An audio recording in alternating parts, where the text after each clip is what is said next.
Thank you, everyone, for joining us for the last section, the last session in Illini Aero Connections. So we started this seminar this semester as a way to connect our alums and our students at a time when we can't actually come together in person.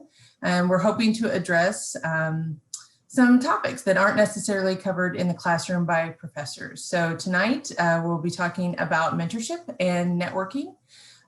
We have Tracy Elving with us. Tracy has 35 years of experience in the aerospace industry, including companies like United Technologies, GE, and United Air. She is also an entrepreneur and runs her own consulting company. Tracy has a passion for helping individuals develop their careers, and she has developed a career advocacy program aimed at young to midlife professionals looking to transition careers. So thank you so much, Tracy, for joining us today. I will turn it over to you in just a minute, but I also want to introduce Emily Harrison. Emily is in charge of advancement events for the college, and Emily is going to talk to us a little bit later about the Granger Engineering Link, which is a way for students and alumni to begin connecting immediately in a mentorship capacity. So with that, I'm going to go ahead and turn this back over to Tracy. Let me stop sharing so Tracy can get in and share her presentation. Awesome. Thank you so much, Courtney. I greatly appreciate the introduction. There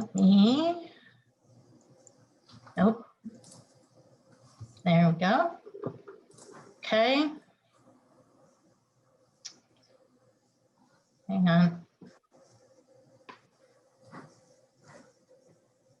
That's me. There we go.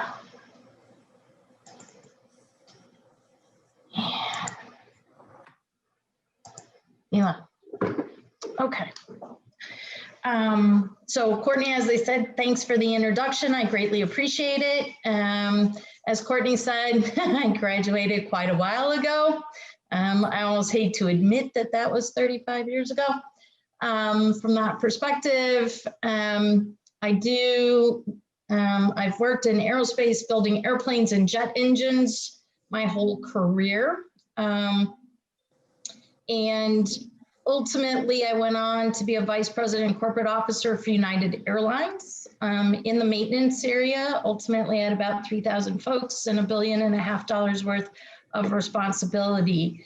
As Courtney said, for many years now, I've run a small consulting firm, and I'll go back into aerospace firms with my team, and we'll help them typically turn around difficult situations.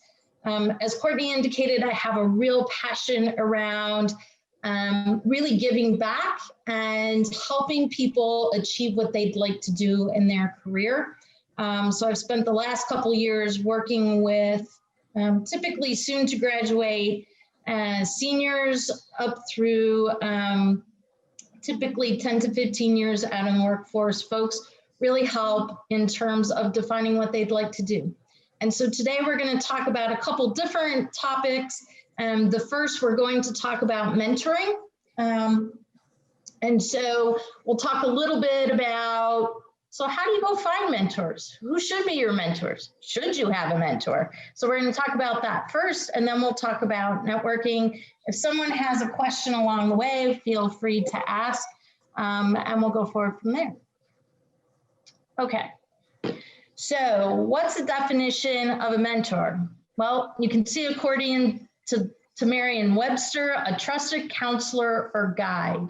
There was a great quote when I went to look up this from author P.W. Keeve, and it says, a mentor who, because he is detached and disinterested, can hold a mirror up to us.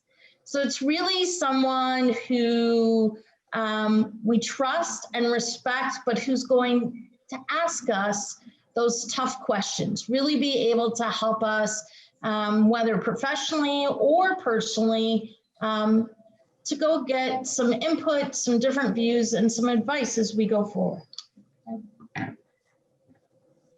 So what are the qualities you should look for in a mentor, okay? The first is honesty.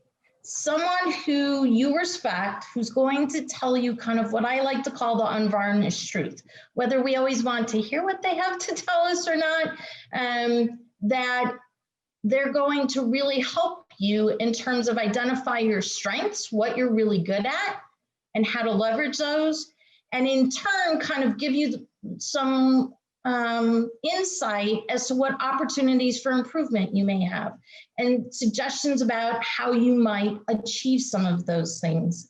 A lot of times, I think we want a mentor to kind of be appointed to us, and then we wonder why it doesn't work as well. And it's because it's got to be someone who you really respect at the end of the day, okay? Second quality to look for is really understanding that they understand kind of what I'll call the workplace norms. This could be either within the academic setting that you're in today, or if you're already out in the workforce, this is kind of someone who understands what I'll call the unwritten rules, who can help you kind of navigate through what's not in the corporate core values posted everywhere kind of poster. So this is someone who really can say, hey, you know what? Maybe you want to take a different approach with this person because that's just the way it kind of works. So there's someone who can really help you do that. Next quality you should look for, particularly since all of us are in technical fields, really someone with great subject matter expertise. Someone who's that go-to person in the area that you're in. Who does everyone in the company respect for their technical expertise? So who is that go-to person? And that they're willing to share their knowledge and explain to you why things are done kind of the way that they are. A lot of times when we're youthful, we get like, why don't they try something new? As more experienced folks, we're like, been there, done that. Neither helpful. So you really want someone who has a lot of patience and is willing to really help you grow those technical skills, especially early on in your career when you're getting more and more skills kind of in your toolbox. And then finally, someone who is an advocate for you. They encourage you, they support you, they cheer all your successes. This really is your cheerleader, particularly whether in academia, but certainly when you're out in the working world, really is able to communicate clearly the achievements that you have. You won't be able to move along in your career unless you have that advocacy. You really need to find that from that perspective. And so you're looking for someone who says, hey, Tammy's great today, okay? And really can do that. And is able to promote not just you, but the value that you bring to the team, okay? Is really your strong advocate.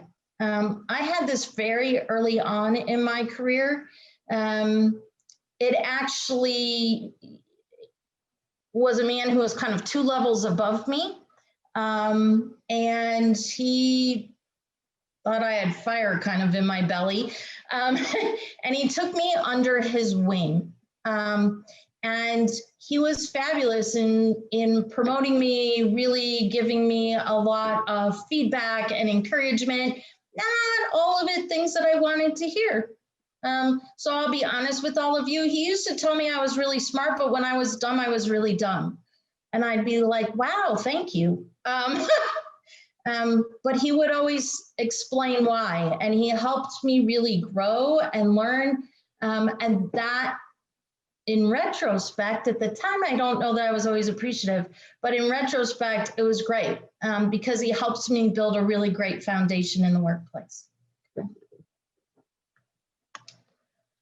So how do you go about actually finding mentors and putting them together?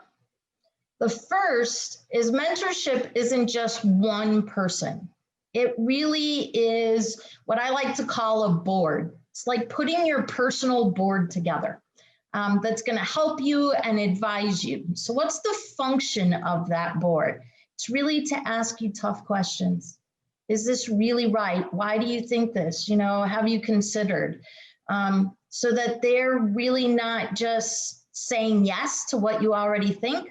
I would tell my staff that the quickest way off my team was if they just said yes to what I said, because I already knew what I thought. What I needed was the value that they brought by thinking about different things. So providing a different perspective, and we'll talk about different places that you might find some of those folks in order that you do get different perspectives. If they're all the same, again, it's not very helpful. It's only one view, and having different views will allow you to get different questions and really see things from different perspectives. They'll give you guidance, okay? They'll offer up thoughts to you in terms of different things and ways that you might go about accomplishing something. And ultimately, each one of the people on your personal board has your best interest at heart, okay? It's always about you and your success, okay? So what should the board be comprised of? Your mentorship board typically should have 3 to 5 people. Early on in your career, it's probably going to have 3. As you continue to grow in your career, whether becoming more senior in terms of technical expertise and leadership from that perspective, or actually going into leadership roles and management, that might increase. Who should they be? Well, part of them certainly should come from the workplace or academia, okay? So these are your business mentors or your technical mentors. They could be leaders, they could be subject matter experts, they could be your colleagues. So you're going to find a couple sets of those folks. For those of you that are still in school, if you haven't, you might, and now recognizing COVID and everything's done over Zoom, but if you can build a relationship with a particular professor, especially if it's in a technical area that you want to go out and pursue once you graduate, it is a great place for you to get mentorship from and continue that relationship once you graduate. If you're already out in the working world, then it's really around finding those sets of folks that fit some of these categories. You should have at least one person on your board come from your personal life, okay? So that it's not, the decisions that we make in the work world are not irrespective of what happens in our personal life. We don't change just because we walk in the door to work, to home, okay? We're still that same person. And so in your personal side, they can be family friends, they could be classmates, they can be confidants. Notice though that the one thing I've not put here is family itself. God love our family, but they see us through a different lens. And so I would highly recommend that it is not actually a family member that's part of your personal board, okay? I have worked with over now probably 400 folks in the last couple of years. And as much as our parents or very close family members have our best interests at heart, it might not always coincide with what we actually like to do, so that outside that realm is probably best. So, what do you really want to go out and do? Who are the best mentors, okay?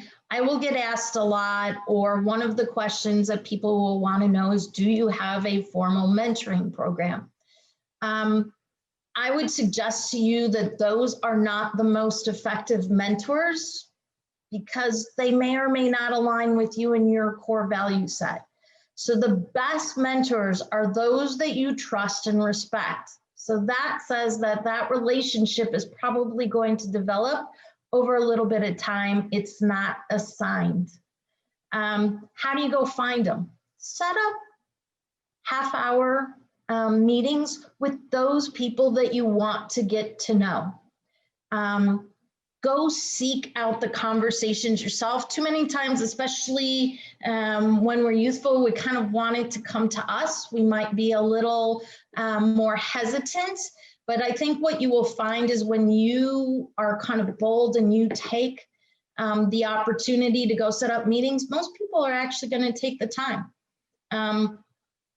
They like that you've kind of appealed to them and to their egos, that you want to know more about them as well. Go have those conversations. I can't kind of emphasize this enough, and see who you really kind of mesh with, who you respect, what kind of great conversations that you have. Ask them if they're willing to be part of your personal board, okay? Over the course of time, mine has changed.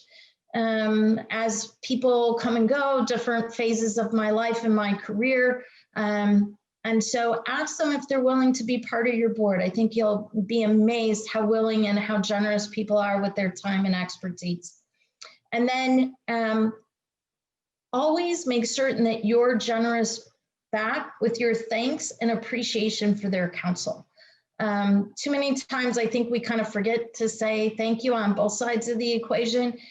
Take the time to really go out of your way to be appreciative for the time and effort that they're really investing in you and your success and future. Okay. I'll stop there for a moment before I go to networking. I'll take questions.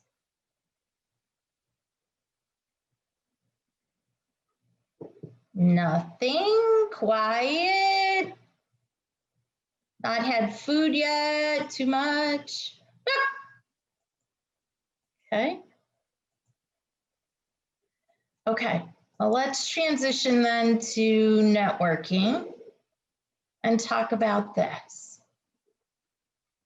Okay, so here's the definition of networking again. It's the exchange of information or services among individuals, groups, or institutions, okay? In essence, what this means, I love to call this in terms of practical terms, is keeping conversation going.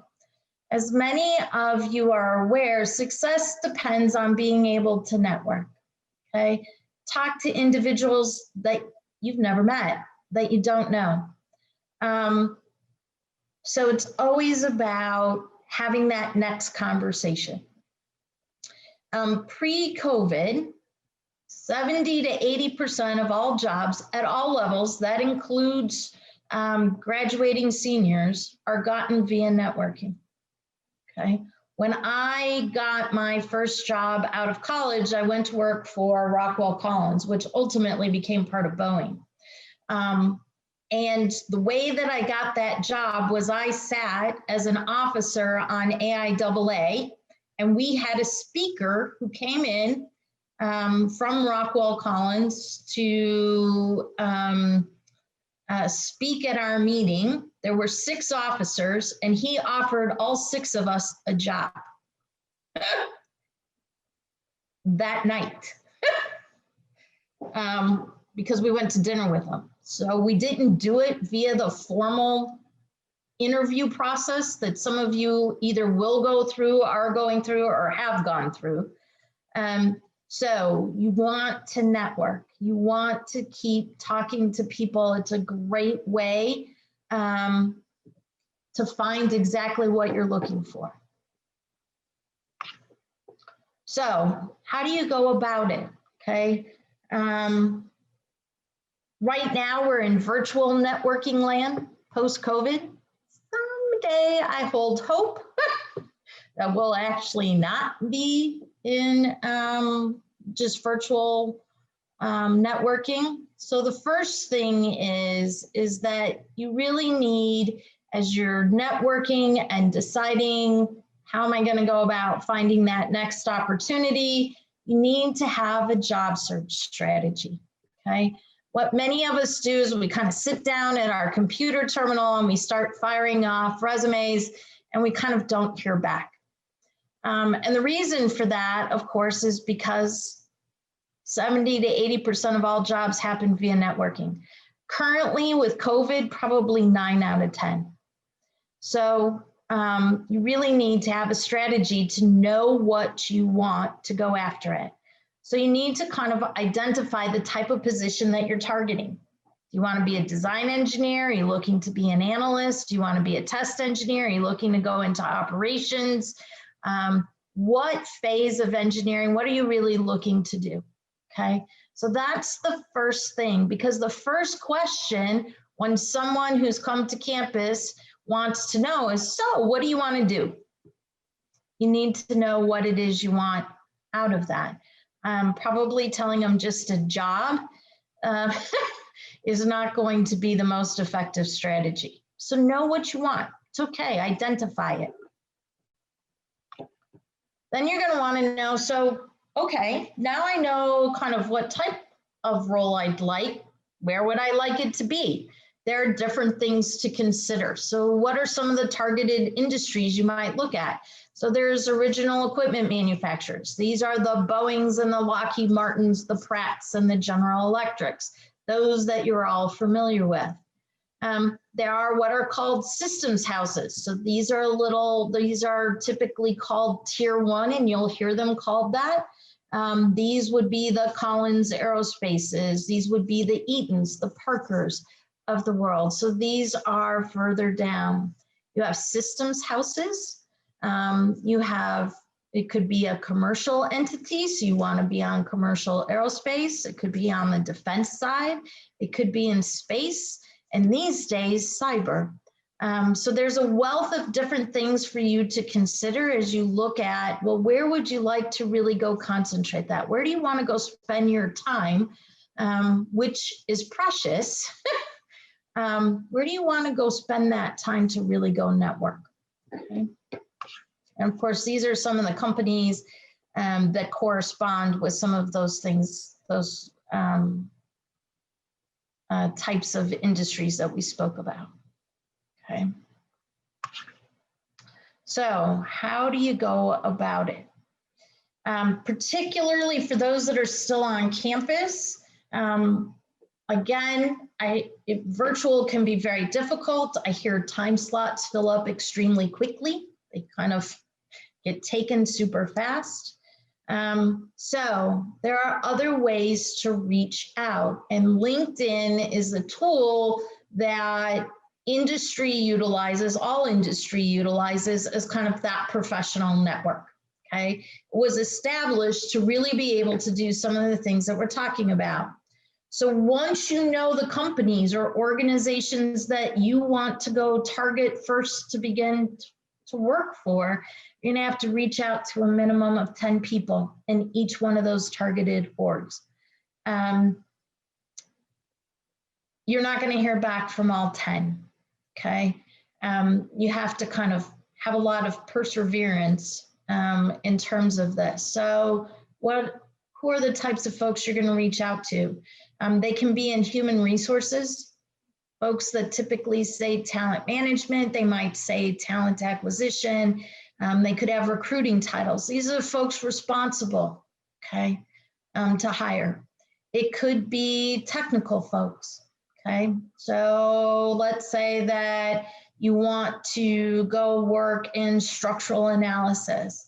You might find those folks who are in structural analysis within the org that you're interested in. Again, you will find a wealth of those on LinkedIn, okay? And you can reach out to them via LinkedIn. Alumni are a great source for all of you. Emily's going to talk more about this with Granger, but alumni are a great source for you.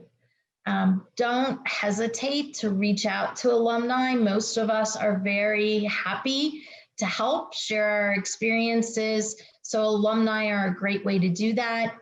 If you have other organizational affiliations, whether that's within the department itself, so something like AIAA, or some of the Women in Aerospace organizations, there are other organizational affiliations within the college. So these are things like the student governing body within engineering. This could be things like SWE or Tau Beta Pi. There's different organizations and affiliations. Don't hesitate to go to those other affiliated meetings. These might be things like ASME and other technical orgs that meet on campus. You are not just limited to what happens within the Department of Aerospace, okay? They will all have speakers, they will all have affiliations and ability for you to network. Take advantage of them. As part of networking, you need to have your elevator speech ready. For many of us, this is the most difficult part because we've got to talk about ourselves. And so we always wonder, what should we talk about and what should we say? So you need to make certain that you're sometimes you'll hear it called a personal branding message, that you really know what you want to convey about yourself, okay? And within that elevator speech or personal branding message, you need to make yourself memorable, okay? How do you stand out? When I was interviewing, they said, why be an engineer? And I said, from an early age, I always had to know how things worked. I got a hot, cool bike. For Christmas one year, and the first thing I did was take it apart. And my mother was mortified because it was in pieces on the garage floor. I got 2 job offers as a result of it, okay? I stood out. So make certain that you stand out. Not only memorable, but how do you stand out? Be excited. Know what they do. Be excited about what they do. They want to hire people that are excited and passionate about it. You know, I would ask engineers that I would interview, I'd say, why do you want to work here? Okay. And they could say, well, you know, it's a good company. And what I was looking for was, wow, I love airplanes. And I love everything about airplanes. I wanted to hire that person who was excited about the product or service that I was offering. Be passionate. So in that elevator speech, you need to say what you're passionate about, okay? If you love rockets and you love space and it's just so exciting to you, share it, okay? Why you're passionate about it, why it excites you, okay? And how do if you're still in school, how's your education? Support that business, or if you're already out in industry, how do your skills support what they're looking for, okay? Be able to really share how that works for them. Remember, they're the buyer. They're the one who is looking to actually purchase, okay? So you got to make certain that your personal branding message is ready to go, okay? You also need to know, so what information do you want from that individual? If you're going to network with someone, ultimately they're going to say, how can I help you? So you need to kind of have some ideas about what it is that you do want from them. So these are some of the things that you might decide you want to chit chat with them about. Projects that their organization is working on. Roles that they might be looking to fill and when. What makes someone successful in their organization? Be prepared when they ask you, you know, what can I do for you? With some specific questions. What knowledge would you like to get from them? What kind of information would you like to get from them? At the end of the conversation, make certain you always ask, who else do you recommend that I should speak with? Networking is about keeping the conversation going, so you never know where it's going to lead and how it's going to get you to the next step.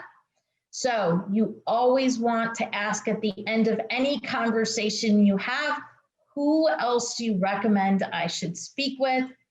If they say, hey, I think you should talk to this person, always ask for an email introduction. That way you can follow up. You know that that actually occurred.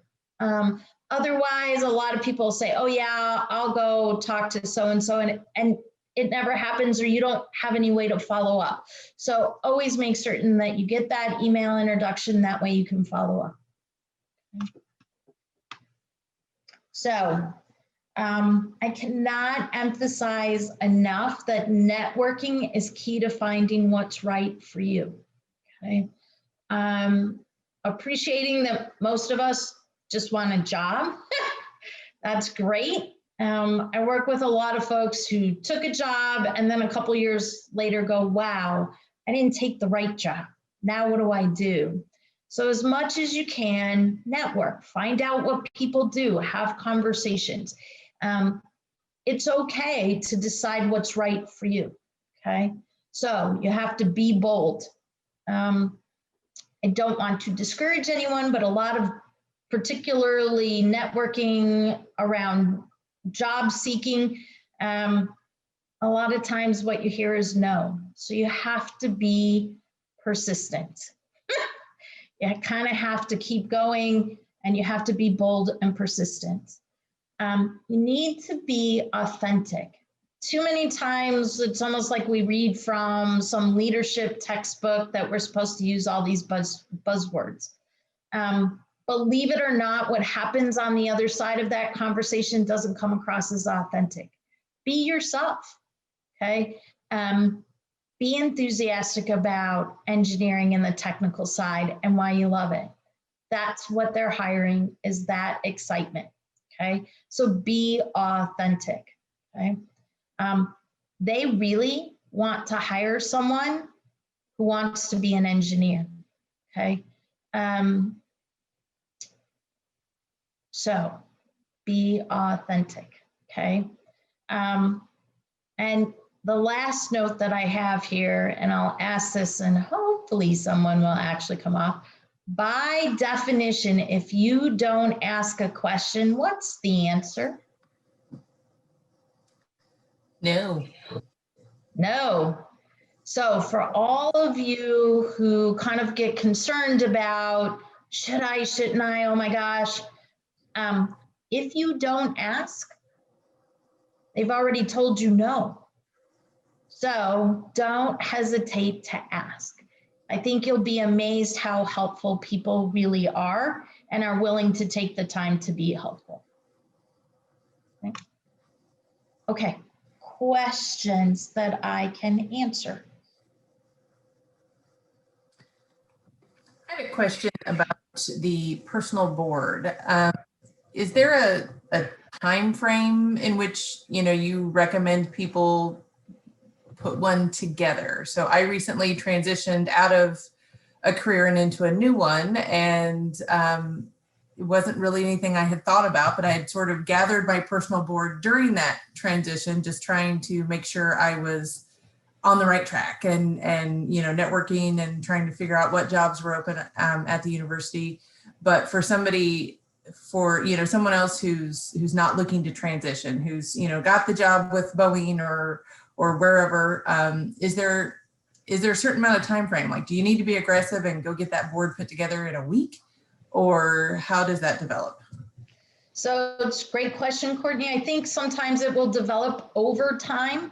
So you don't have to have it in a week, because you kind of really need to go sit with a wealth of different people to kind of find who's right for you, what's the right fit from that perspective. I would suggest, though, that you always have a board. It might be in transition or flux. So you might put the initial board together, and it might take you 6 months to kind of find the right sets of folks and the right mix from that perspective.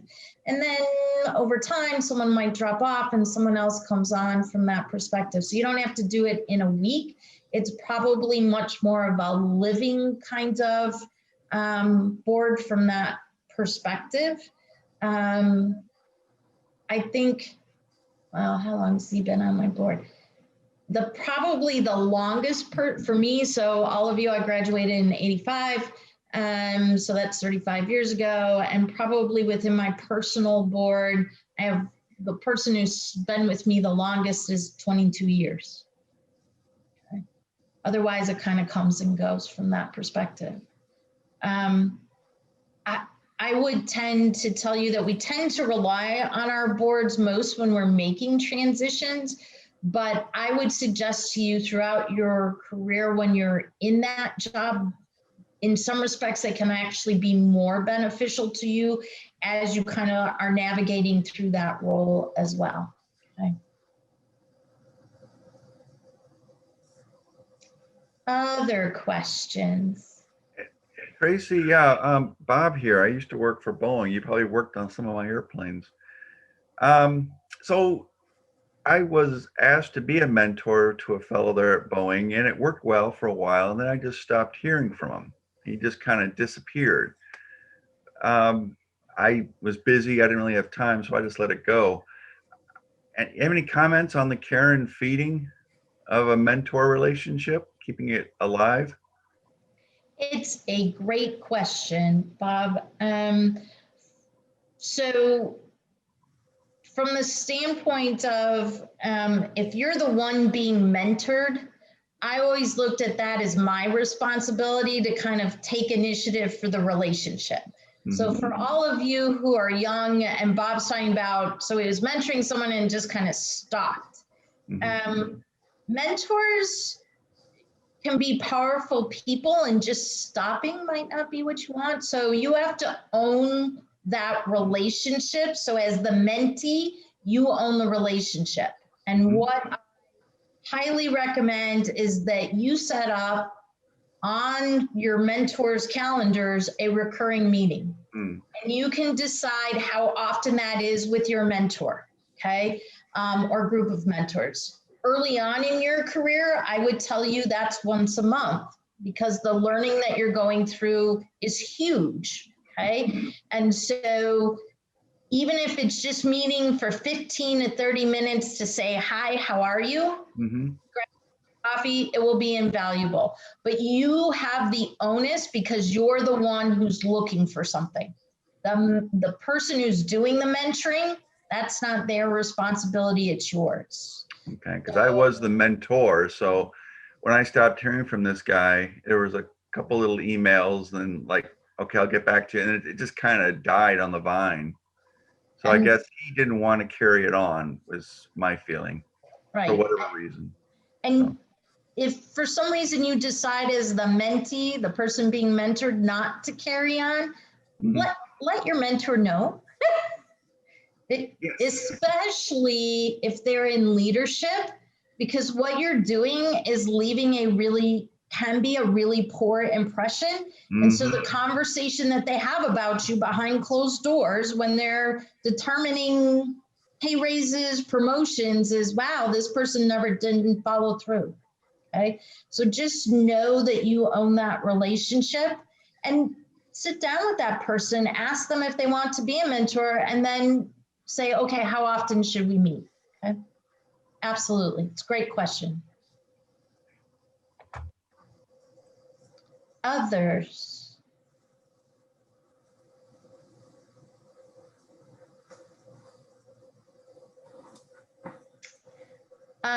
Well, thank you very much for your time. My contact information is here. So if someone has a question, by all means, feel free to reach out, okay, from that perspective. And, I'll do my best to answer those questions that you may have from that perspective. I do have a simple website that kind of talks about the career advocacy program, so you're welcome to go check that out as well. And I wish all of you in your careers, whether just soon to start or already out in the workplace, great success as you go forward. Thank you very much for your time. Thank you, Tracy. For those who are on, Tracy is a terrific resource for you. If you have any questions, please ask her. We jokingly say that grass does not grow under Tracy's feet. If you have a question and she can help you with something, she will do it. So please don't hesitate to reach out to her. Emily, I'm going to turn this over to you now. Tracy, if you could stop share so Emily can share her screen. Emily's going to talk to us a little bit about the Granger Engineering Link. This is a tool meant to bring alumni and students together right now, right, in the immediate, so that you can start connecting with our alums.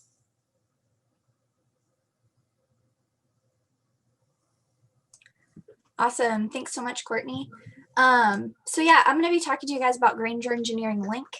It is a newly launched resource that's going to be made available, that's being made available to alumni and students to connect alumni and students in what we're calling flash mentorship opportunities. So what Tracy talked about a lot was the building of relationships and the fostering of relationships, your board and things like that. But occasionally you just need to reach out to somebody for a quick question. Maybe you want someone that you can trust to critique your resume, like an outside observer to critique your resume, or maybe you're interested in looking at different career opportunities. Maybe you're early on in your education and you want to explore different opportunities that are out there, and you just have a question that you want to ask to a handful of people in a variety of different industries and see what kind of responses you get.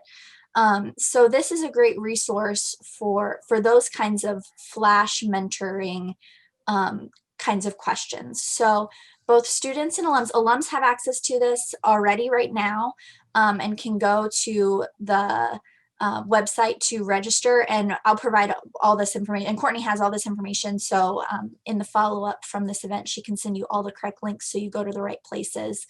But it's available to alums to sign up now. Students, Courtney's going to provide me with your information so that I can add you, because as of right now, it's still in limited availability to students. It's not going to go live to all students until around homecoming, which is going to be the end of November, beginning of December. So you guys that are on this call will get early access to the platform, which should be neat.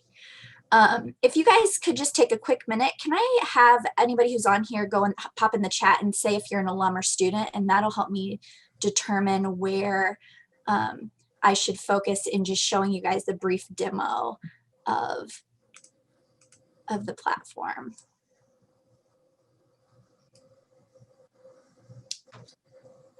Looks like we've kind of got a bit of a split, so we'll just go over both of them, which is totally fine.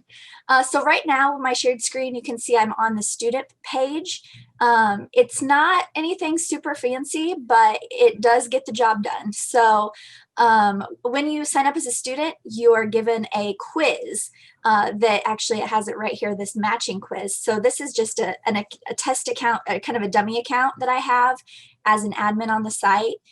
If you want to be looking in a specific city, you can type in a certain city, go to next, and being interested in certain industries, and then go to next and interested in certain topics. So these are just ones that I've selected to show you how this works, because once you've filled out your matching quiz, when you set up your account, it'll give you some recommended connections. And so this is a really fast way to make a connection.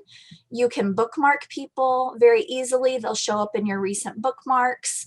Obviously on this account, I haven't connected with anyone, but once you do start connecting, then it'll show up here.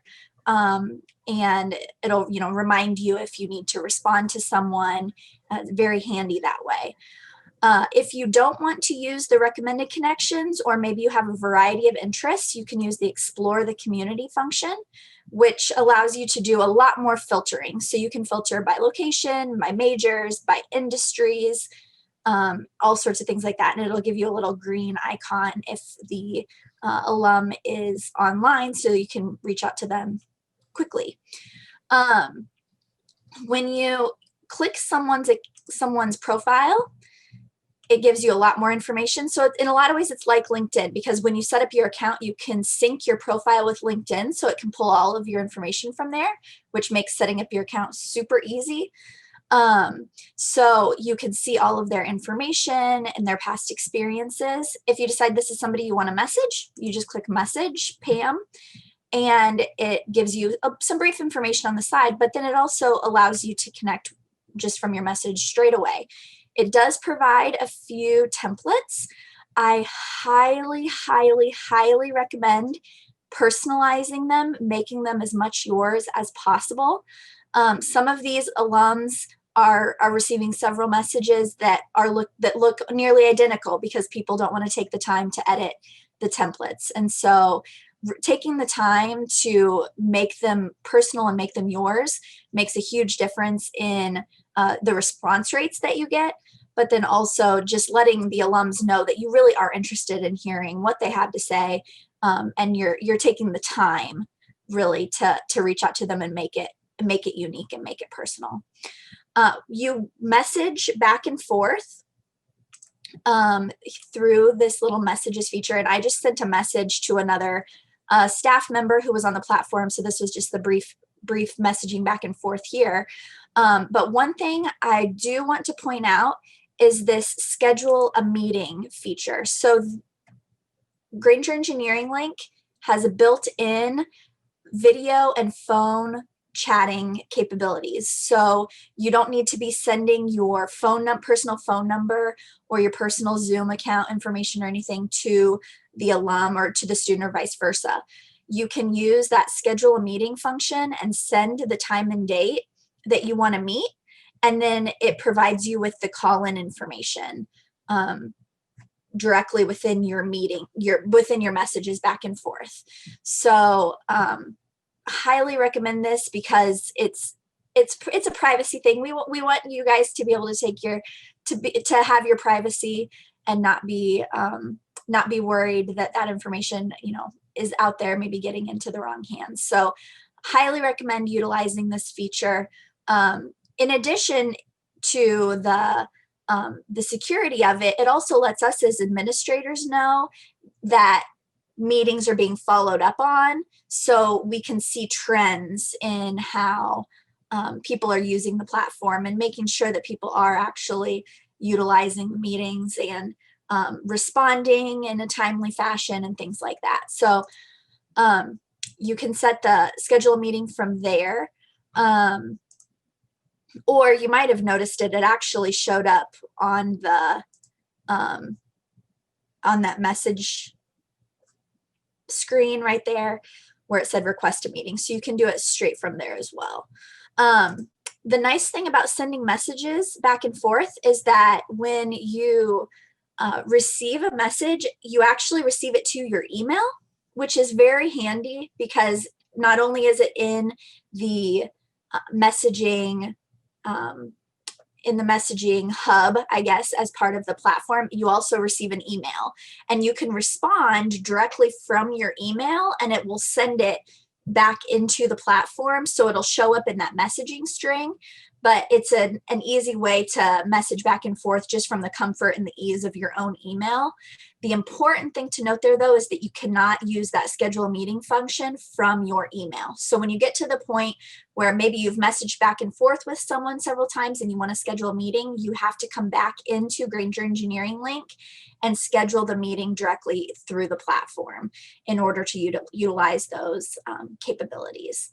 So there are a lot of other kind of neat things that you can do through the platform. There's some discussion boards with some posts and discussions that are already going on that you can participate in. There are some resources that have been posted, both some news, some resources specifically for students, and some resources specifically for mentors. Things like FAQs or what is a mentor, or how do I find a mentor? How do I prepare for a meeting? Those kinds of things that are very helpful if you want to peruse those and explore those resources. If you're an alum, your page will look just a bit different. So the way Grainger Engineering Link is set up is it's specifically for student to alumni mentoring. So as an alum, you sign up and you express your willingness to serve as a mentor, but then you kind of need to wait until a student actually reaches out to begin that conversation and begin that process. So if you're an alum on the platform and you haven't heard from a student yet, please be patient. As of right now, we only have about 100 students on there. And so we're hoping to get more and more in the coming weeks, and we're going to be pushing it out a lot more broadly, like I said, hopefully around homecoming. But in the meantime, as an alum, I highly encourage you to check out the discussion boards and the resources, and interact with other alums through those opportunities. And as an alum, your home page just looks a little bit different as well, since it doesn't have those recommended people. It's a bit more kind of a little bit more streamlined, I guess. And so you have your discussion, some different discussion posts, and then some different resources that you can explore straight from your homepage. And again, when as an alum, when you create your profile, you indicate what industries you have experience in, what help topics you're willing to help students with. And so that way, when students go to create their do their quiz to show like who they are interested in engaging with, then you have a likelihood of being pulled up if you match based on your industries, your help topics. So the more industries and help topics you put, obviously the higher likelihood there would be of somebody matching with you and then potentially reaching out. So we encourage you to keep your profiles up to date, keep your industries, keep your expertise, your topics up to date. And we hope to have more students on the platform soon to be able to take advantage of all of the great insight and wisdom that we have on the platform. So those are the really key things about Granger Engineering Link. I will also mention that the Alumni Association is launching a mentoring platform that's on this same platform, but it's going to be open to the entire campus community. It's called Illini Link. It's going to be launching to alumni on November 17th. So if you're an alum, be on the lookout for an email from the Alumni Association. If you are already on Granger Engineering Link, if you have a profile with us, you can just go to the drop down right up here and go to Browse Hubs, and Illini Link will show up there, and you'll be able to join the hub. So since I'm already a part of it, but it'll be a button here that says join or something along those lines. And so then you'll be able to join it once it appears to you. So it's a really nice and easy, streamlined, we're all in this together. So you can easily just toggle back and forth between the two hubs once you've joined both. It's a streamlined messaging inbox experience. So your messages from Granger Engineering Link and Illini Link will go to this same inbox. So you can really easily message with anyone who reaches out to you. And Illini Link does have the function for alumni to alumni mentoring in addition to student to alumni mentoring. So if you're looking for more ways to be engaged, if you have a lot of expertise that you could maybe share with younger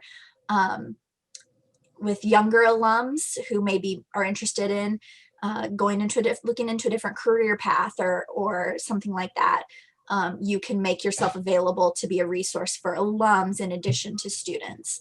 So I highly recommend checking out Illini Link when it becomes available.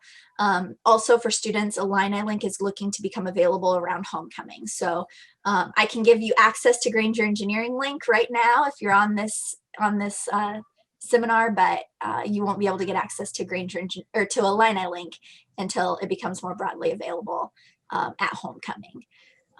But yeah, those are the really key features. Anybody have any questions about either Granger Engineering Link or Illini Link, or how Hi, Emily. Yeah, Bob over here. I've been on the Granger Engineering Link for about a year now. Had some nice phone conversations with a couple of newer engineers. That was good. I have a question though about the notifications. I don't want to bother the whole group right now. Can you maybe, I don't know, I'll give you Emily's my email address. Yeah, thank you. Yeah, get us together there, would you, Courtney? Yeah, it's just an operational issue. I can't figure it out. Yeah, sure. Yeah, thanks for joining. So for those of you who don't know, just a little bit of background, we did have a pilot launch of a mentoring platform. We called it Granger Mentoring that we launched last fall. And so we had it in a pilot program for about a year. And we just recently transitioned to become Grainger Engineering Link so that we could merge with what the Alumni Association is doing in their efforts with Illini Link. So we've had some semblance of a mentoring platform for about a year, but we're entering into a new phase where we're hopefully going to be able to push it a lot more broadly, which should be pretty exciting. But yeah, definitely, Bob, Courtney can get you my contact information, and please definitely reach out. We're happy to have feedback about how things are going or using the platform and everything. Any other questions for Emily? Good. It's pretty straightforward. So just go on, create your account, and play around. And yeah, if you have any questions, feel free to reach out. So I have not started the Aero discussion on Granger Engineering Link yet. So if any of you have some great topics to get the discussion started, let me know. I haven't had a chance to get in there and get that done. So just one more thing I want to mention now. I know we're getting close to end of our time. Noor Ansari is on with us, and she is part of Women in Aerospace. Thank you, Noor. She is one of the mentors from that student group, and so I wanted to just give them a minute for anyone who's interested in working with women in aerospace to hear what they offer. Hi, yeah, so I'm Noor. I am a sophomore in aerospace, and I'm the social co-chair. And right now, I am one of the 3 mentors for our mentorship program. And right now, we mentor underclassmen. Right now, like the ones who are not able to like get the full campus experience, and just explain to them like how things work in aerospace, especially now because it's like very difficult in this COVID world. And we are just trying to like spread the word about it and get more underclassmen interested, because we have a lot of mentors waiting for mentees. And we are actually working with Professor Sachs and Fox right now to broaden the mentorship program, so that like undergraduates can be mentored by graduate students in case they're interested in graduate school, and vice versa. No, vice versa. But yeah, that's basically the gist of our mentorship program. And if you're willing to help or anything, like spread the word, I guess. Always down for that. Great, thank you, Noor. And I should mention, this is open to not just to aerospace students, correct? Any women in engineering? Yeah. Okay. That's what I thought. I just wanted to make sure before I announced that to everyone, and it was wrong. But so I think that wraps up everything we had to discuss, unless anyone has more questions. If you do, I'm happy to put you in touch with any of our speakers or anyone else from the department if you have questions about this program and future seminars. So thank you everyone for joining us tonight. A special thanks to our speakers for hanging out with us for the evening, and for all of the experience and wisdom you gave to our audience. You're welcome. Have a good evening. Thank you, Emily. Thank you, Tracy. Bye, Noor. Thank you.